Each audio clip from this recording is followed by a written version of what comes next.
हामी निरन्तर बस्छौँ जबसम्म हाम्रो गृहमन्त्री फर्काएर ल्याउँदैन तबसम्म हामी बस्छौँ।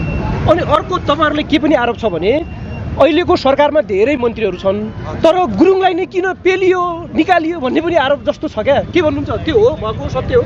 हजुर, अब यो कुरामा चाहिँ त्यो किन पेलियो कसो पेलियो भन्दा पनि है मैले युज गरेको चाहिँ देखियो है, युजै जस्तो होइन, युजै जस्तो देखिन्छ। सुन्नु न पहिले भन्दै जान्छु। सुरुमा अहिलेसम्म हिस्ट्रीमा कुनै पनि नेतालाई पकड्ने क्यापेसिटी कोहीसँग थिएन। छ पक्रेको छ छैन नि? छैन। त्यो कसले गर्यो? सुदन गुरुङले गर्यो। गरिसकेपछि भनेको तपाईँको जति ठुल्ठुलो माछा भन्छ नि हामीले सबैलाई पक्रेर हालिसकेपछि त अब त सजिलो भयो उहाँहरूलाई त।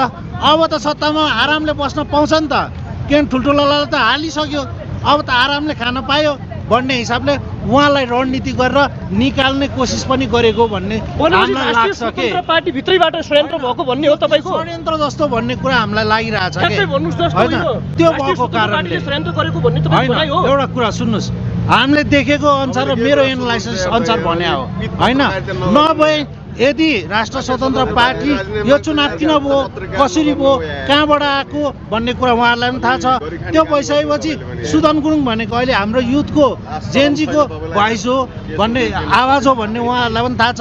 त्यो हुँदाखेरि उहाँको काम पनि देखेको छ। देख्दा देख्दै पनि एउटा तपाईँको व्यवसाय गर्दाखेरि त्यो कुरालाई लिएर तपाईँको राजीनामा दियो भन्ने त स्वाभाविक त होइन नि त। सुदन गुरुङले राजीनामा दिनुको स्वाभाविक होइन त्यो? यो गलत हो कि, यो हामीलाई चाहिँ अस्वीकार्य हो कि। किन भन्दाखेरि उहाँको हामीले काम पनि